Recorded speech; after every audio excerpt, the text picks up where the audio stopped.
News post में आपका स्वागत है। मैं वसीम खान।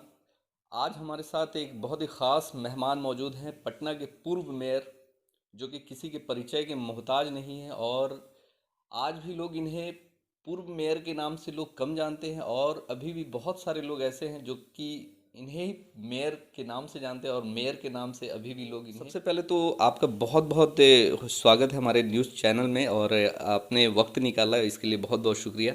Thank you. तो सबसे पहले अफजल साहब, मैं आपसे ये पूछना चाहूँगा कि अभी जो कृषि बिल जो है, तो किसान क्यों नहीं मान रहे हैं? आखिरकार क्यों जिद पे अड़े हुए हैं? आखिरकार सरकार भी बोल रही है कि ये किसानों के हित का बिल है और किसानों के फायदे के लिए है। तो आखिरकार ये जिद क्यों? देखिए, जो सरकार बनती है लोकतंत्र में, तो democracy is the government of the people, for the people, by the people. तो जो सरकार बनती है वो लोगों के लिए है। और जब सरकार बिल पास किया, कोई भी बिल, अभी लगातार कितनी बिलें सरकार ने संसद से पास कराई हैं, तो निश्चित रूप से जिसके लिए आपने पास कराया वो सहमत नहीं है। जिसको आप कह रहे हैं कि ये बिल फ़ायदा का है, और जो इंसान की ज़िंदगी में ये तब्दील होगा, और लोग जिस इंसानों के लिए ये अफेक्टेड होगा, वो इंसान ही इसको गैर मुनासिब समझ रहा है। तो निश्चित रूप से सरकार की कहीं ना कहीं विश्वसनीयता जो है, जो यकीन है, जो भरोसा है, जो फेथ है, वो टूटता है। और कृषि बिल का हाल भी यही है। इससे पहले भी कई बिलें लगातार पास हुई जिससे लोग सहमत नहीं थे। सरकार 2014 के बाद जो संसद भवन में बिल लाया गया, तो नोटबंदी आप देख लीजिए, उसका कितना फ़ायदा हुआ, लोग कितने परेशान हो गए, कितने गरीब लोग मर गए लाइनों में। बूढ़ियाँ बूढ़ी बूढ़े बच्चे, बेसहारा लोग जिनके घर में कोई मेल मेंबर नहीं है, वो औरतें, विडो औरतें लाइन में लगी रहीं, लाठियाँ खाईं पुलिस की। देश का आर्थिक स्थिति खराब हो गया, फिर भी सरकार ने वापस नहीं किया। सरकार लोकतांत्रिक सरकार नहीं, बल्कि डिक्टेटरशिप की तरह सरकार जो है, बिना सोचे समझे कोई बिल लाती है। जीएसटी का भी वही हुआ। उसके बाद आपने सीए लिया है। यहाँ के लोगों को रोज़गार मयसर नहीं है, और आप कहते हैं बाहर के लोगों को ला के बसाएंगे। पहले अपने लोगों को आप सेटिस्फाइड कर दीजिए, उसके बाद बाहर के लोगों को, अगर आपके पास दौलत है तो खूब लुटाइए, आपको जितना लुटा सकते हैं, और सिंपैथी बटोरिए लोगों की। पूरे दुनिया के लोगों को जो मजबूर है बसाइए, उसमें कहाँ कोई आपत्ति है। लेकिन अपने लोगों को जो पूरा होना चाहिए। आज तो गरीबी का ये आलम है कि लोग खाने को मोहताज हैं। लॉकडाउन में आपने देखा होगा कि अगर सामाजिक लोग हिंदुस्तान में काम नहीं करते और लोगों को सहानुभूति और कॉपरेट नहीं करते, तो यहाँ करोड़ों करोड़ आदमी भूखे मर जाते, भूख से। तो समाज हिंदुस्तान का ऐसा है, मजबूत संबंध और मजबूत लोग, जो एक दूसरे से मोहब्बत करने वाले लोग हैं, उन्होंने एक दूसरे को संभाला सामाजिक तौर पर। सरकार ने नहीं संभाला। कोई भी सरकार हो, सरकार फेलियर थी पूरी तरह। भारत सरकार, जिसका गेहूं और चावल सड़ जाता है गोदाम में, उसने लोगों को डिस्ट्रीब्यूट नहीं किया, लोगों से सहानुभूति नहीं हुई। लॉकडाउन बस विदाउट अलाउंस किए हुए एकाएक लगा दिया आपने। वैसे ही सेम कृषि में बिल का है। बड़े बड़े कैपिटलिस्ट को फ़ायदा पहुंचाने के लिए किसानों का माल, जो किसान कम दाम में उठाएंगे और उससे लोगों को बेचेंगे, बहुत दुगना चौगुना 10 गुना मुनाफा। ये सरकार तो सब, सारी एजेंसियां, सरकारी एजेंसियां बिक रही हैं, प्राइवेटेशन हो रहा है। मगर सरकार तो ये सुनिश्चित कर रही है और किसानों को भरोसा दिलाने की बार बार कोशिश करेगी। ये किसानों के हित का बिल है, इसमें कहीं से भी कोई किसानों को कोई घाटा और कोई नुकसान नहीं होने वाला है, और इससे किसानों का भला ही होगा, देश का भला होगा। तो उस पर क्या बोलेंगे? देखिए, अभी तो हिंदुस्तान सरकार और भारत सरकार का ये हाल है कि हिंदुस्तान के लोग क्या, दुनिया के लोग इस सरकार के वक्तव्य पर यकीन नहीं करते। अभी मैं सुना था कुछ दिन पहले, सरकारी अलाउंस था और मीडिया के मुताबिक कि 26 जनवरी को देश में इंग्लैंड के प्रधानमंत्री में भारत में चीफ गेस्ट होंगे, लेकिन उन्होंने आने से इनकार कर दिया। कोरोना की वजह से? नहीं, कोरोना की वजह कर क्या, आप तकनीकी रूप से देखिए, 100 सांसद ने विरोध किया है और किसान के फेवर में आवाज़ उठाई है संसद भवन में। मगर मीडिया में ये वो बात नहीं एक बताई। तो एक बहाना है दिल को बहलाने के लिए, गालिब ये ख्याल अच्छा है। ये तो कोरोना का एक बहाना है। निश्चित रूप से दुनिया में बहुत सारे लोग, और जो बड़े लोग हैं, वो वीआईपी मूवमेंट हो रहा है। लोग एक दूसरे देश में क्रिकेट जाकर खेल रहे हैं, क्रिकेटर। ऐसा नहीं है कि कोविड का बहुत ज़्यादा असर है। और कोविड का जहाँ असर है तो लोग यूके सुरक्षा यूके से फ्लाइट भी शुरू हो शुरू हो गई है। तो ऐसा नहीं है, वो एक बहाना है मीडिया को छिपाने के लिए, लेकिन सच्चाई ये है कि 100 सांसदों ने ब्रिटेन संसद में विरोध किया है कृषि बिल का, और हिंदुस्तान के किसानों के साथ हैं, गरीबों के साथ हैं, मजदूरों के साथ हैं। आज ये सुप्रीम कोर्ट में इसकी सुनवाई भी थी और सुप्रीम कोर्ट ने इस पे कड़ा रुख अपनाया है और सरकार से सवाल किया है कि इस पे कुछ जल्द से जल्द ये कदम उठाया जाए और उसको लेकर क्या आप लोग कर रहे हैं। अभी तक कि ये मसला से क्यों नहीं सलटा, इस पे उन्होंने जवाब मांगा है सरकार से। तो क्या क्या लगता है कि सुप्रीम कोर्ट इस पे कुछ खास एक्शन लेने वाली है? देखिए, जहाँ तक सुप्रीम कोर्ट का सवाल है, देश की सबसे बड़ी अदालत है और हर लोगों को उस पर यकीन रहता है। हाल के दिनों में सुप्रीम कोर्ट के इज्जत पर भी कहीं ना कहीं आँच आई है, लोगों का यकीन कम हुआ है। वो माननीय उच्चतम न्यायालय है और लोग उसका नाम माननीय लगाते हैं, इज्जत माब लगाते हैं, ऑनेबल लगाते हैं। तो उनको भी अपने बातों का ख्याल रखना चाहिए। जो भी सरकारें बिल पास करे जा रही हैं और बड़े यकीन से लोग सुप्रीम कोर्ट में जाते हैं, लेकिन सुप्रीम कोर्ट सरकार से हटकर या लोगों के हित में रखकर ऐसा नज़र नहीं आता है कि बहुत ज़्यादा फैसला आ रहा है। हाल के दिनों में सुप्रीम कोर्ट ने अभी सीए और एनआरसी के दिनों में जो शाहीन बाग का मामला गया था, तो सुप्रीम कोर्ट ने ही कहा था कि लास्ट टाइम में जब कोविड आ गया उसके बाद डिसीजन आया कि ऐसी जगह पर प्रोटेस्ट नहीं हो सकता। लेकिन ये प्रोटेस्ट होता क्यों है? मेरा अपना ख्याल है, सुप्रीम कोर्ट के ऑनेबल जस्टिस महोदय बहुत विद्वान हैं और हमसे कहीं ज़्यादा उन्हें अक्ल शऊर है और देश के संविधान की रक्षा करते हैं, इसमें कोई शक नहीं है। लेकिन जहां मेरी नाक़िस अक्ल ये कहती है कि ये प्रोटेस्ट होता क्यों है, क्यों महीनों महीनों और 6-6 महीने बूढ़ी 100-100 साल की और बच्चियां और छोटे बच्चे और बूढ़े गरीब लोग सड़कों पर हैं, इस बात पर भी ख्याल यकीनी तौर पर रखना 60 के आसपास किसान भी मरे हैं इस चाहिए। जाहिर है ये बड़ा एजेंडा है, लोग क्यों सड़कों पर हैं इसको भी देखना ऑनेबल सुप्रीम कोर्ट का काम है और मुझे उम्मीद है सुप्रीम कोर्ट हमेशा अच्छा, आपको क्या लगता है कितना यकीन है भारत के संविधान पे और इस पे? जैसे आप लोगों ने प्रोटेस्ट किया था सीए एनआरसी को लेकर पूरे भारतवर्ष में, आप खासकर आपने भी बिहार में काफ़ी जगहों पर जाकर सीए एनआरसी के खिलाफ में प्रोटेस्ट किया, तो उसका भी कुछ मसला निकल नहीं पाया, कोविड आया उसके बाद वो ख़त्म हो गया। तो क्या लगता है कि इसके साथ भी कुछ ऐसा ही होने वाला है? देखिए, सुप्रीम कोर्ट और भारत के संविधान पर तो हर इंसान को आंख बंद करके यकीन है। यकीन की बात कहाँ, संविधान है और भारत के संविधान को हर इंसान हिंदुस्तान में रहने वाला सलाम करता है। बल्कि भारत का संविधान तो वो है कि पूरी दुनिया में इस संविधान को लोग मानते हैं और इज्जत करते हैं। एक जस्टिस, सोशल जस्टिस तरीके से हर लोगों को उनका हक दिया गया है संविधान के तहत, तो हर लोग आदर करते हैं और हर लोगों का यकीन है संविधान पर और ऑनरेबल सुप्रीम कोर्ट पर। लेकिन मैं जो एनपीआर या एनआरसी का मैटर था, अभी कल बिहार के माननीय मुख्यमंत्री ने कहा कि मैं एनआरसी किसी कीमत पर बिहार में लागू नहीं किया जाएगा। तो जाहिर है कि बहुत सारी सरकारें ने एनआरसी और सीए का एजेंडा था वो विधानसभा से रद्द कर दिया।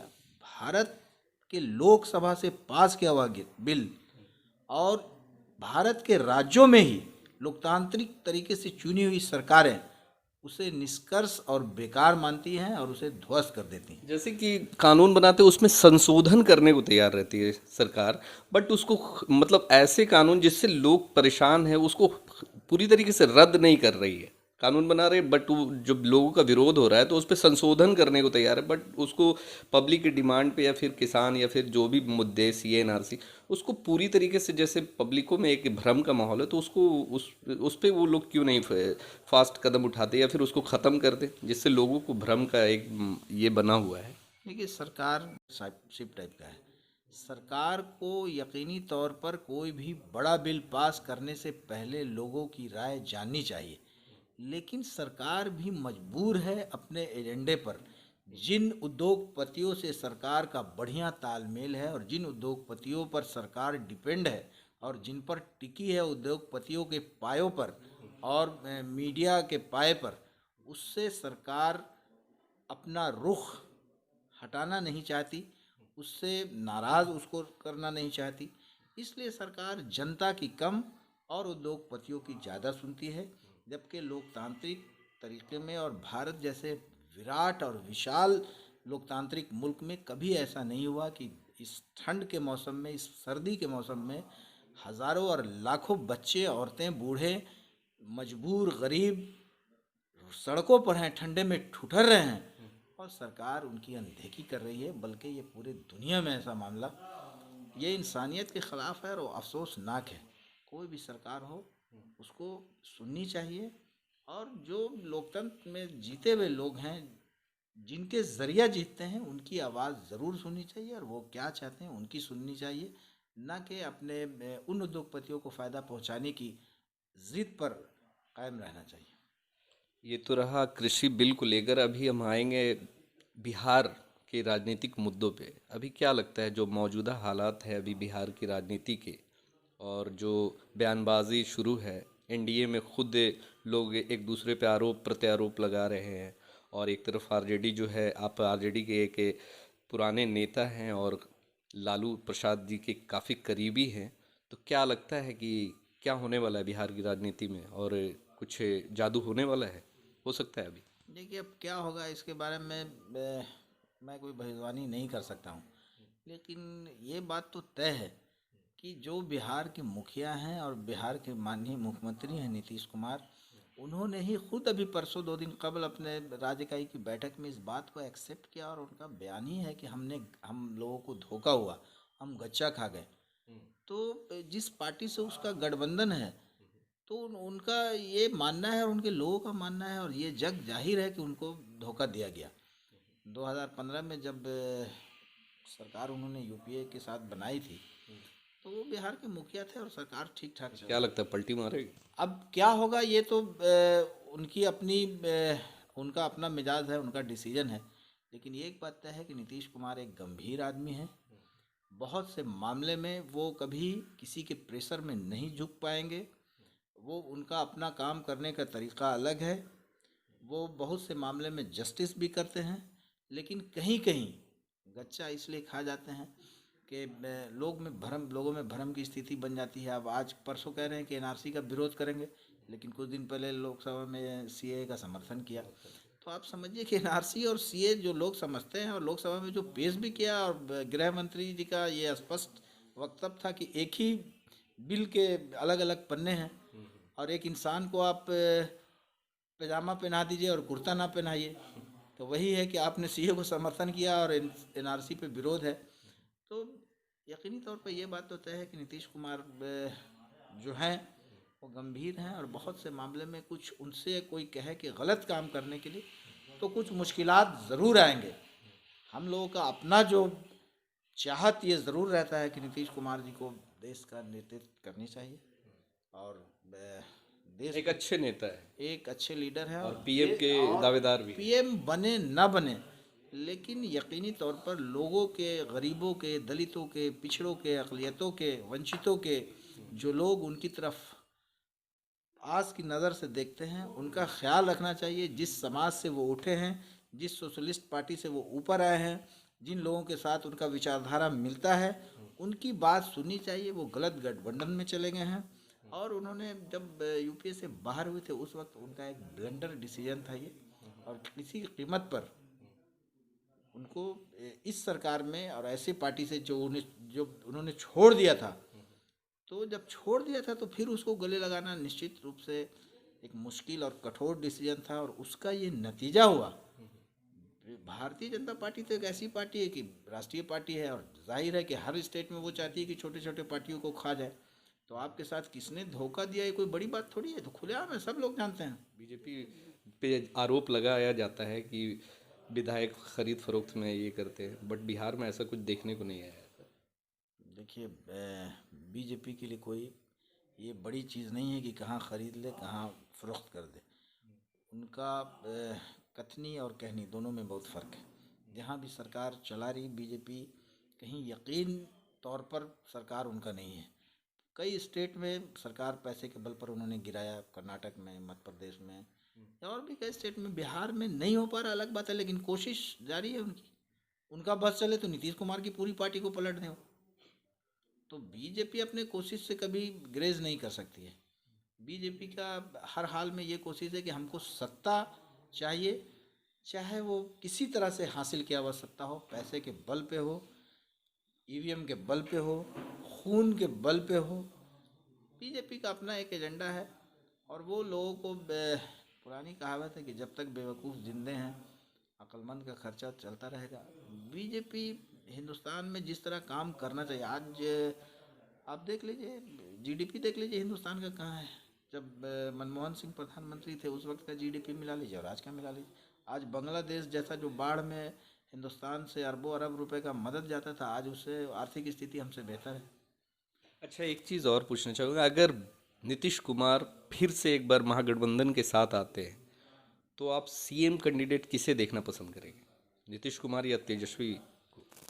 देखिए, अब सी गठबंधन में आएंगे, उनको गठबंधन में एक्सेप्ट किया जाएगा नहीं किया जाएगा, ये तो बड़े लीडरान का अपना हिकमत अमली होगा। लेकिन हम लोगों की दिली ख्वाहिश ज़रूर है कि नीतीश कुमार गठबंधन में वापस आएं और बेहतर नेतृत्व करें इस देश के लिए। वो बड़े लीडर हैं और वो केंद्र की राजनीति करें, और केंद्र में जो ऐसी शासन है जो गरीबों और किसानों के खिलाफ है, उस शासन को पलटने में मदद करें। और बिहार के युवा जो हैं तेजस्वी यादव, उनको निश्चित रूप से, अब नीतीश कुमार 4 और 5 टाइम सीएम है, 16 साल तकरीबन उनके हो गया। अब उनको बिहार की राजनीति से हम समझते हैं कि सब कुछ मिल गया और एक बेहतर सीएम के रूप में उन्होंने काम किया। आराम करना चाहिए। नहीं, आराम नहीं करना चाहिए, उनको आराम करने का वक्त नहीं है अभी। उनको देश में ऐसे शासन के खिलाफ मजबूत नेतृत्व करनी चाहिए, मजबूत लीडरशिप करनी चाहिए।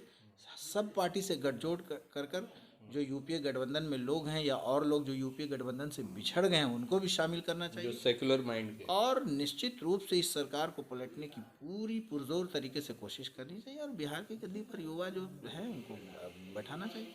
नीतीश कुमार में वो काबिलियत है कि वो जब मिलेंगे विपक्ष में तो यकीनी तौर पर विपक्ष और मजबूत होगा और एक बड़ा मैसेज जाएगा। चलिए, तो जैसा कि आप देख रहे थे, और अफजल इमाम साहब ने बहुत ही बेबाकी से सारे सवालों का जवाब दिया, और हम उम्मीद करते हैं कि जैसे आप लोगों की सेवा करते हुए आए हैं, समाज के एक अच्छे व्यक्ति के रूप में जाने जाते हैं, गरीबों, मजलूमों और ज़रूरतमंदों की हमेशा मदद करते रहे हैं